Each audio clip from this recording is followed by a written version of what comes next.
नमस्कार, अभिमान लाईव्ह मध्ये आपले स्वागत आहे।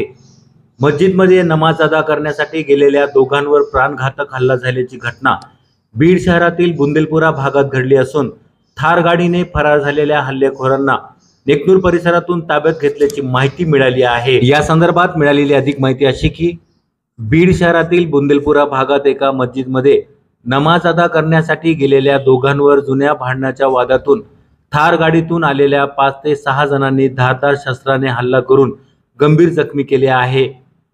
दरम्यान हा हल्ला मस्जिद परिसरात झाल्याने स्थानिक नागरिकांनी घटनेचा निषेध करत पोलीस अधीक्षक कार्यालयामध्ये धाव घेत हल्लेखोरांना तात्काळ पकडून कडक कारवाई करावी अशी मागणी केली व घटनेचा सविस्तर व्हिडिओ दाखवल्याने बीड पोलिसांनी तात्काळ दखल घेत बीडच्या बाहेर जाणाऱ्या सर्व मार्गावर नाकाबंदी लावून त्या हल्लेखोरांना नेकनूर परिसरात पकडले आहे।